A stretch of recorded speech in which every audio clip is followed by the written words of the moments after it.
What if you could invest early in the same technologies that will establish America's leadership in space for the next century? And you didn't need insider aerospace connections or millions of dollars in capital to back these strategically vital space startups. You will learn today how a new space race is creating unprecedented opportunities across defense, telecommunications, biotech, and critical infrastructure. Alumni Ventures has made investing in this trillion-dollar frontier accessible, starting at just $10,000, giving you ownership in companies that are quite literally reaching for the stars. Investing in Space 2.0 isn't just about potential financial returns. It's about strengthening America's position in critical technologies while being a part of humanity's next great leap forward.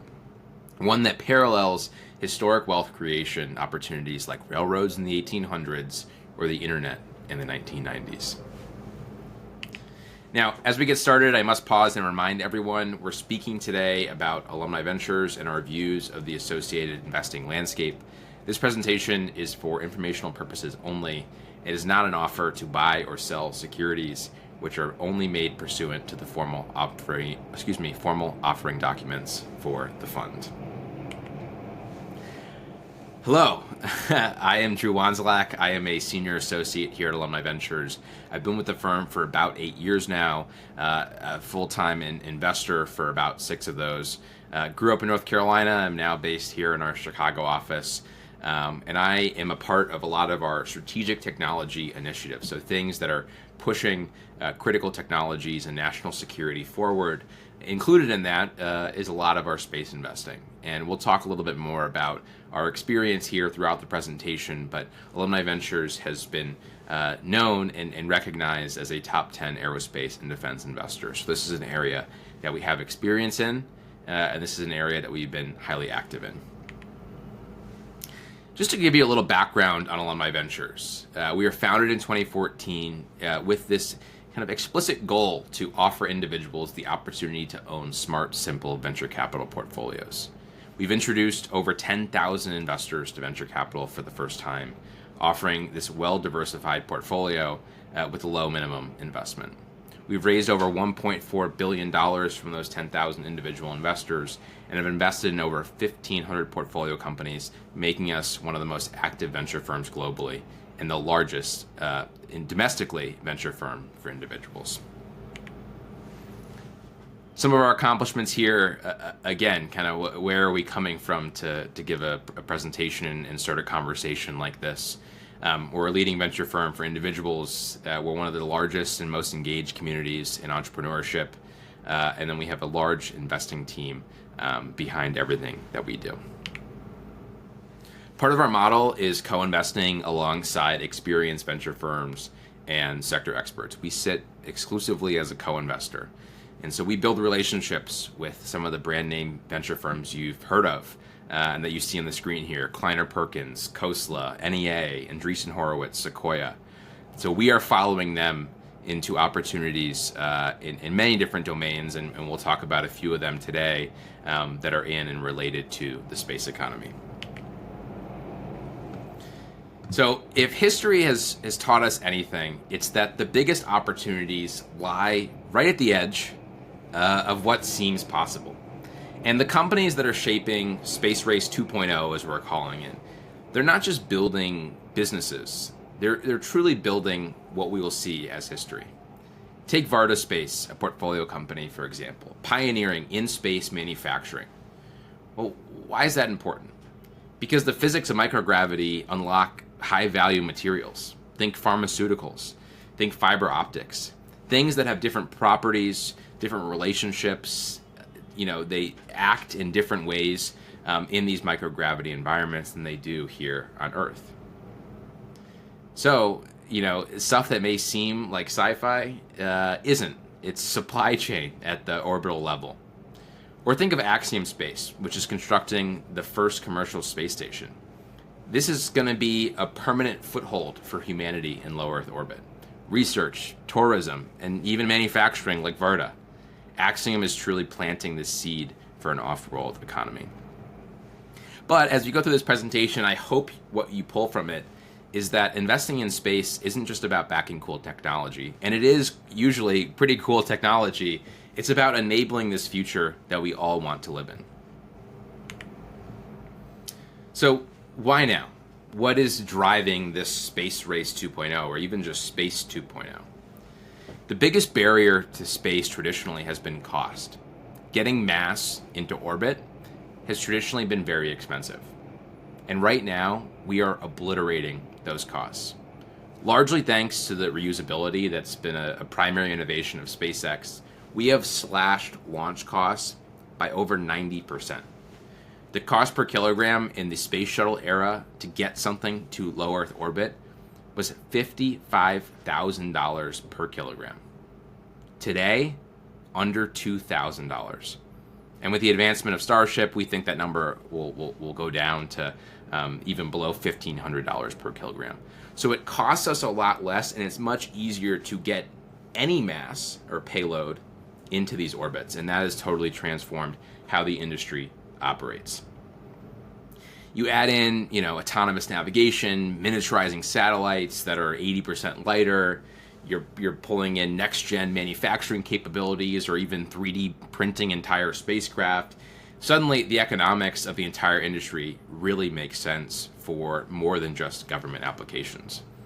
And so we are at this inflection point. And, maybe for the first time, space is truly open for business. Just to highlight this point a little bit more, this is, in our view, a technological revolution as profound as perhaps the railroads or the internet. These are moments in history when technology changes everything. It completely redefines how markets operate. The railroad unlocked the American West, birthing the next generation of industrial titans. The internet transformed how we live, work, and communicate. Space is potentially that next frontier.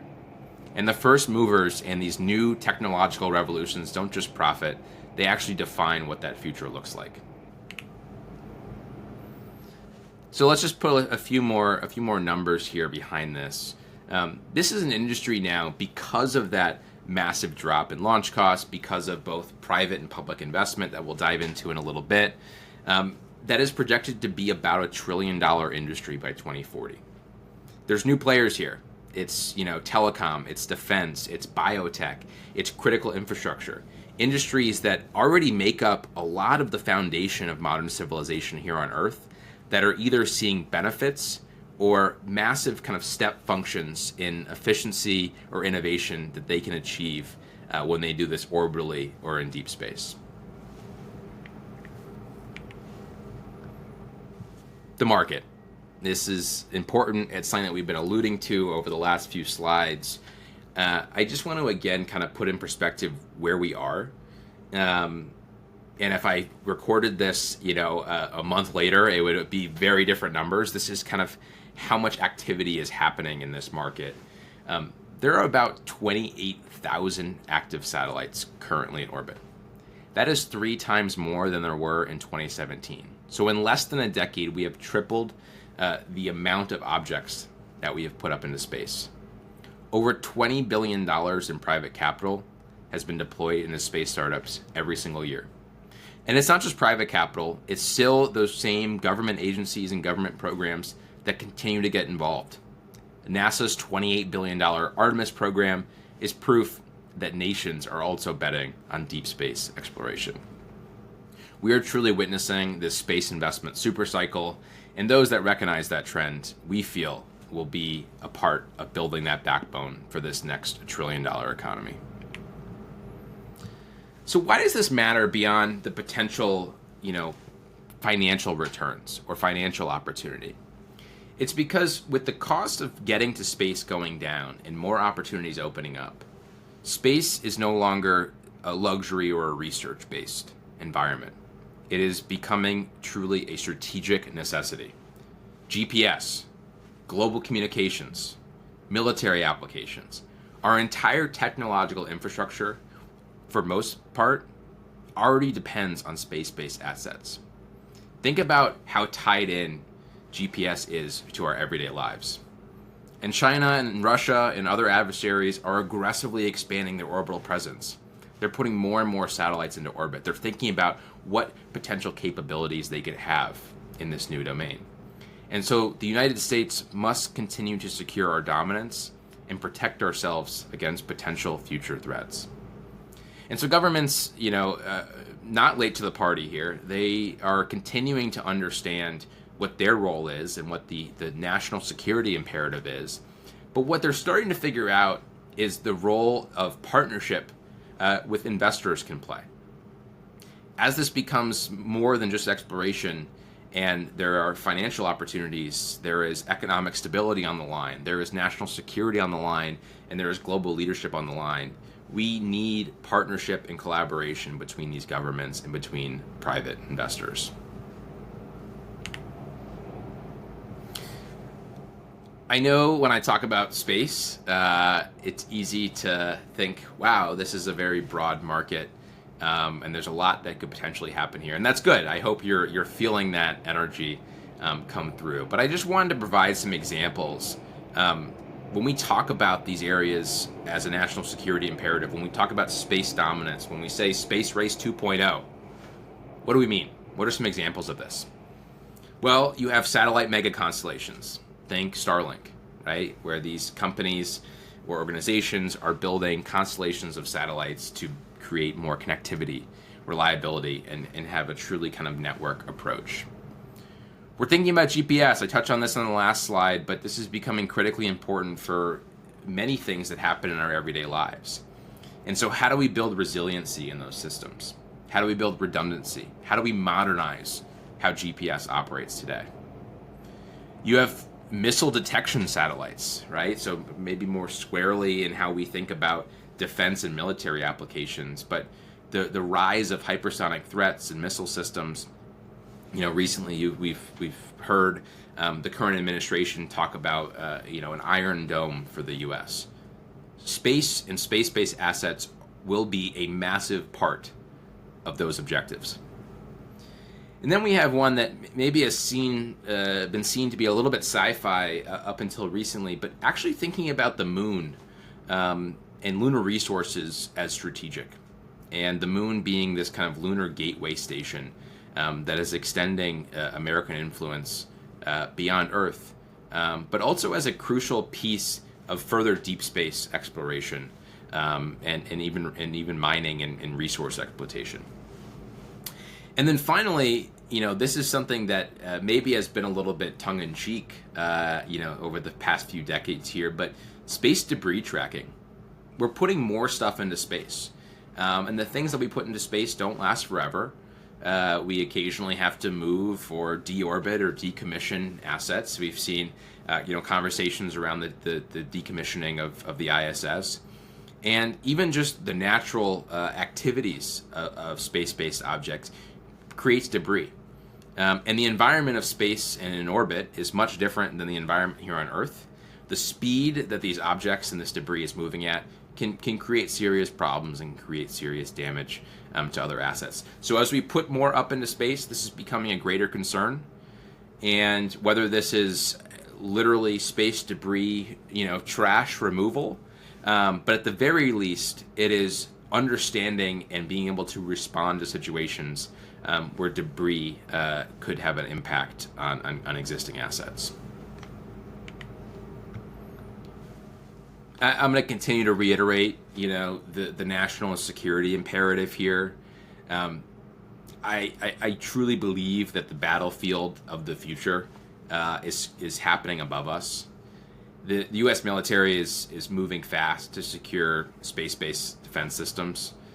Case in point, one of our portfolio companies, Hawkeye 360, their RF intelligence satellites track GPS jamming and radar activity, which, as you can imagine, by the nature of those things, is critical in modern warfare. They control about 80% of the commercial RF sensing market and already have DoD contracts in place. And I will say it time and time again that space-based intelligence is not just a priority for the DoD, it is becoming a larger and larger imperative. We touched on the moon. This space race will not just include assets and activities in orbit. It will include lunar dominance and the relationship with the moon, because it is essential for future logistics. It is essential for deep space exploration, resource extraction. And so a great example to showcase Impulse Space, which is a company that was founded by employee number one at SpaceX, Tom Mueller. They're doing in-space logistics and transportation.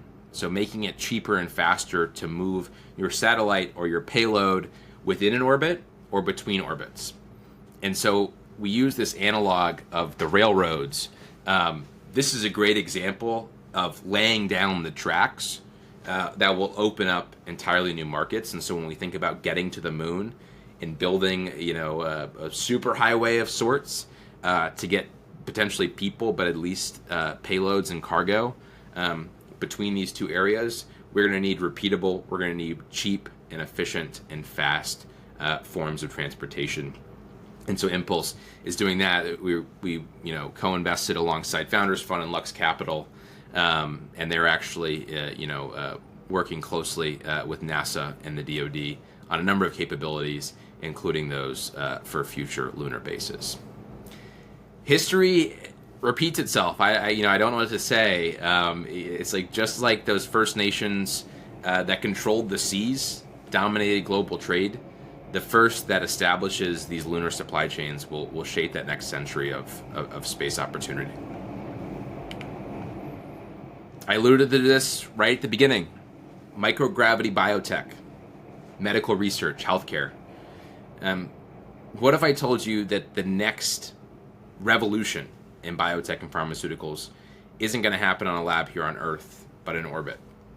It's because microgravity is this really unique R&D accelerator. Varda Space, a company I highlighted earlier, has already returned space-grown pharmaceutical materials from orbit. They have partnerships with 3 major pharmaceutical companies.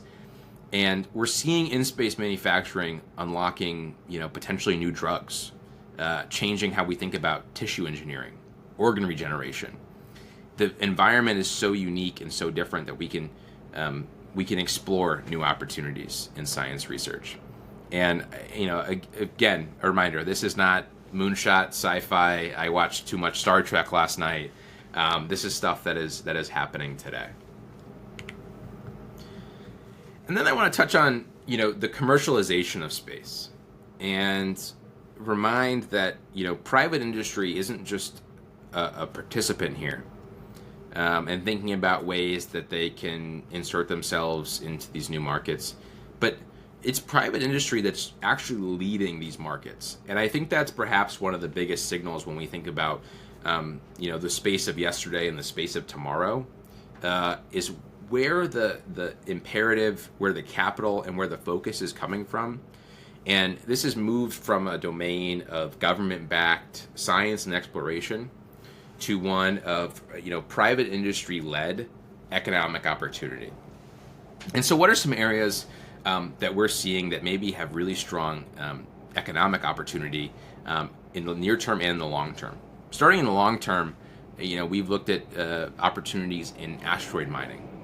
And this is a great example of, in the early 2000s, this was attempted, but the cost of getting these things into deep space was so expensive that you would need so much capital to get this done that it didn't make much sense. But now that it's easier to get things into space, and then with the efforts of companies like Impulse moving stuff around in space, the economics become a little bit more compelling of, can we go out and get these rare minerals and rare materials that are abundant on asteroids, potentially abundant on asteroids, and bring them back here to Earth? What is the value of that? We think about, maybe more in the near term, in-orbit satellite servicing.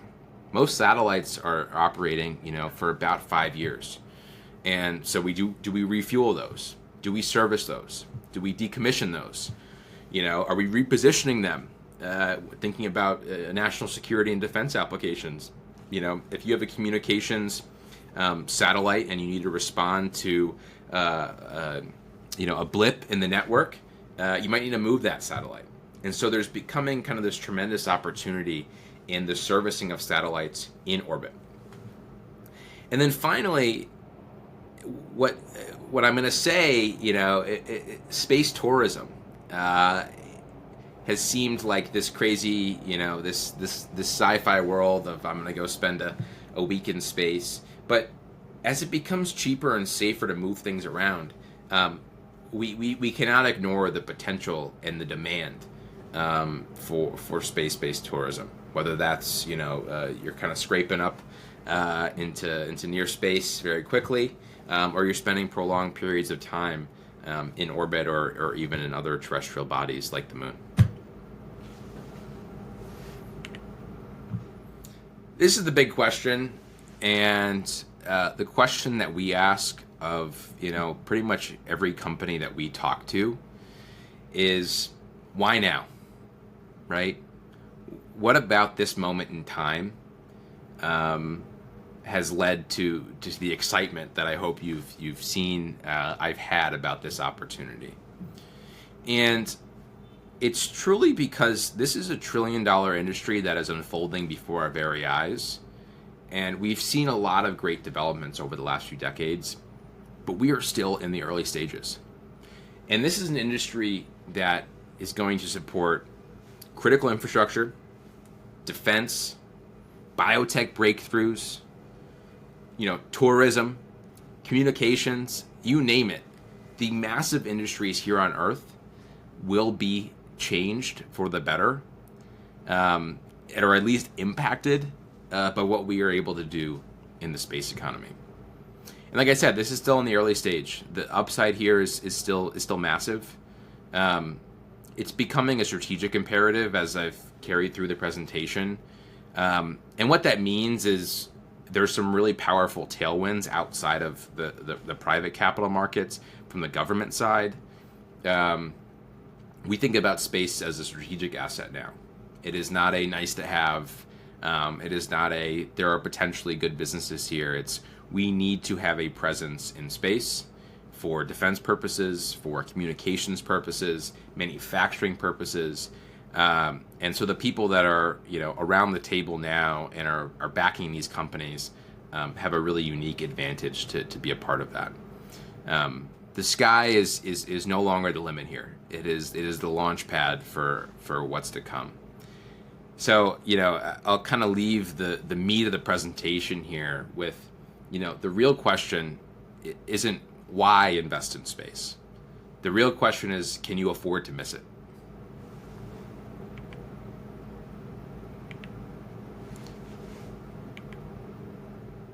So, if the things I talked about today have you interested in backing opportunities in the space economy, in the national security domain, and other technological imperatives, both from a business perspective or from a national interest perspective, we'd like to be your venture partner in that. If you're ready to learn more about how we operate, I guide you to either schedule a call with one of our senior partners, or just check out materials on our fund. Like I mentioned, I support our U.S. Strategic Technology Fund, so we are focusing on all things national security related, critical technologies, and one of our key pillars for the fund is space innovation, because we truly believe there is a lot of potential, power, and opportunity in the final frontier. I wanted to say thank you, everyone, for spending your time listening. Really enjoyed it. And if you want to talk space or any of the things that we touched on today, or adjacent opportunities or technologies, please reach out. We'd love to hear from you, and we'd love to be your partner.